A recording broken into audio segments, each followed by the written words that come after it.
Padma Asana, Naga Asana, Surya Namaskar. Inhale, exhale, breathe. Vishwa Shanti incense, pranayama pillows, Ting Sha Om Mani Padma.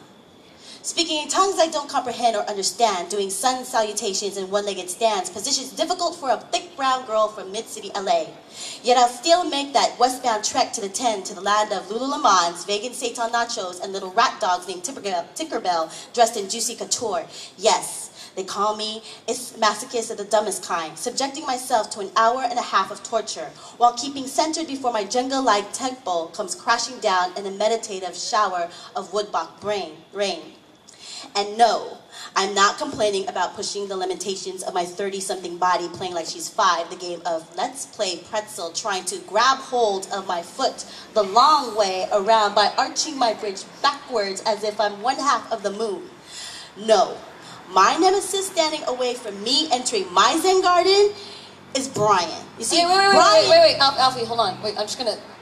I got something that kind of relates to this. I'm just gonna interrupt you for a second, all right? Is that all right? It's the city business tax. I'm gonna make a connection here. Trust me. Okay. All right? Do y'all know what I'm talking about? The city business tax.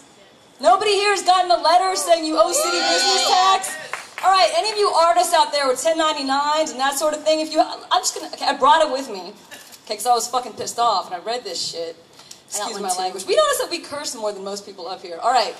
I want to read this to you because it's ridiculous. It's the city business tax. The city of Los Angeles is, and I'm telling you, it's related. Okay, Alfie, so just chill out, right?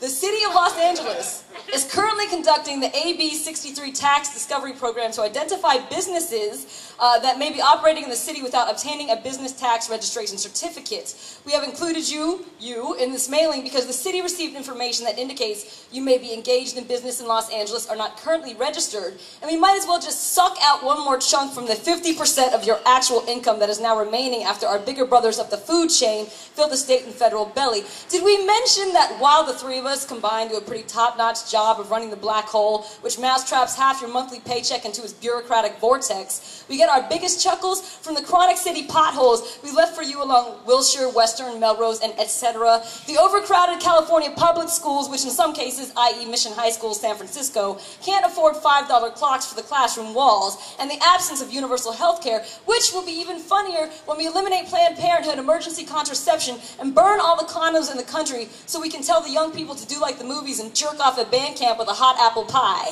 Inhale, exhale, breathe.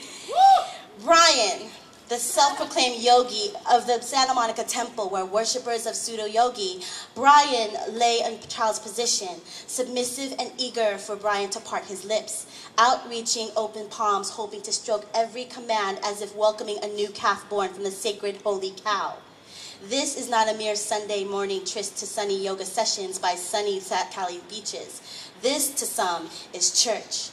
Los Angeles is a home of all existing dichotomies, defining the opposites of ideologies and showing ranges in society. In order to truly know the word, you must know the opposite. Where you know love, you know pain. Where you know doubt, you know faith.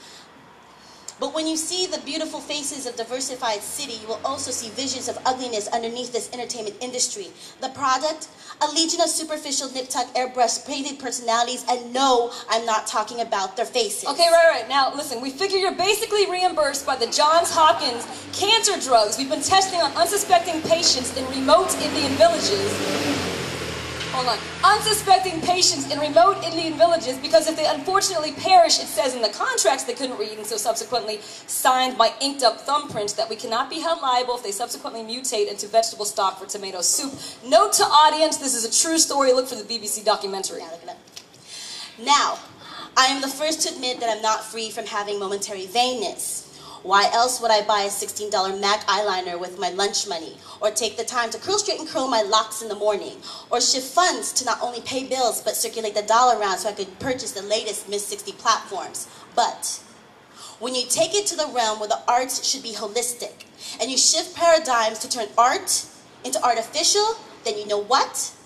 You are fucking with the sacredness of the ancient practice, and that, my friend, is unforgivable. Also note, we already know you'll be writing a poem about this and trying to make yourself feel better by whining about it in some artistic fashion to a room full of also disgruntled taxpayers who will cheer and yell, "Fuck the government!" while you rant from a pile of deliberately crumpled I'm a deep writer pages and shake your fist in the air. This is perfectly fine by us because you'll all just wear yourselves out with the indulgence of yelling in a crowded open area of people and think you've solved the problem by making so much noise. And if you individually choose to suggest a revolution or some other played-out, half-understood tactic from the 60s, let us remind you that the only reason you're finally upset is because you can't afford that August trip to Hawaii or the new espresso machine you wanted to plug into the corner of your cubicle for your own little Starbucks away from Starbucks home.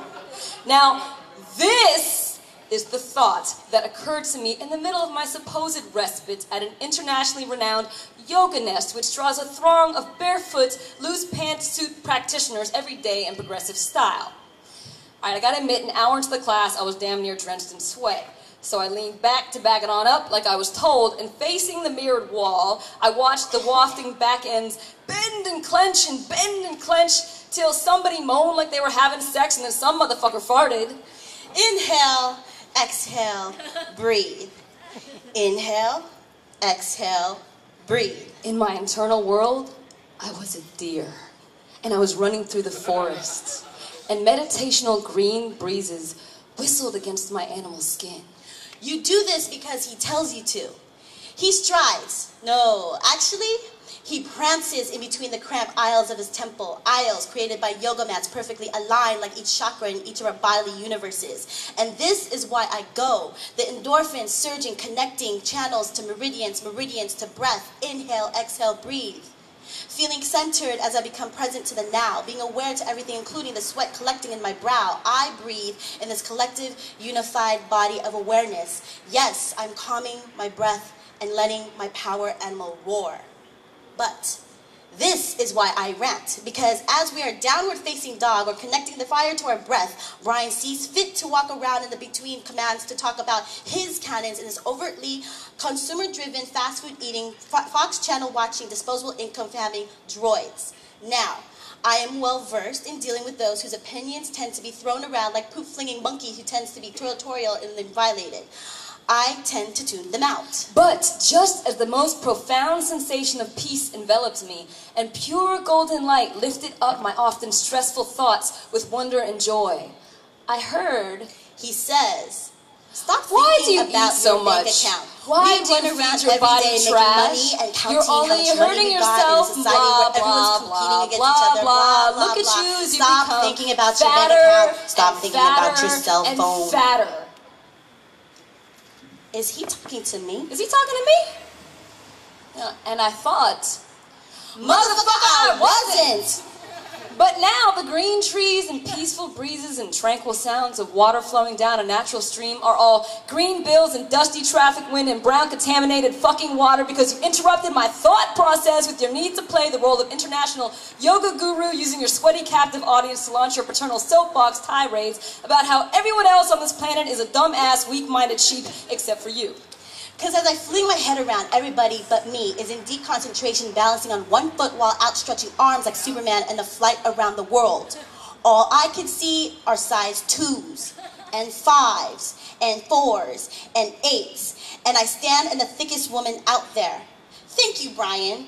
Thank you for reminding me that the 80s trend is not meant designed for size 12. Not that I want to wear leggings and jellies and giant polka dots anyway. And thank you, Brian, for reminding me about eating my goji berries along with my flaxseed raw cookies. Thank you for further reminding me that with enough persistence, I can reach pure enlightenment by letting go of physical needs like hunger. Thank you for pointing me out that in front of the whole class, I'm the only one doing mountain and tree postures in baggy basketball shorts, hiding the shame you call my body. Indicative to you and your followers that I wasn't listening to your commentaries and rants, and thank you for ending all of it with a namaste. Because as far as I'm concerned, Yogi Brian, we're even. As your patrons line up one by one in single file line to your Tibetan carved offering box that you've probably gotten at Costworld Plus, holding out neatly folded 10s and 5s, I shall float out the door. For I feel that I've endured listening to your sideways slaps hidden in pockets of philosophical banter is more than enough to pay inner primal screams of, oh, shut the hell up. And I keep gently jarred within my perfectly aligned walls. It's your average exercise hour in Santa Monica, an upstairs studio near the beach. I'd come because the sign said, by donation, and when your ass is broke, that means it's free.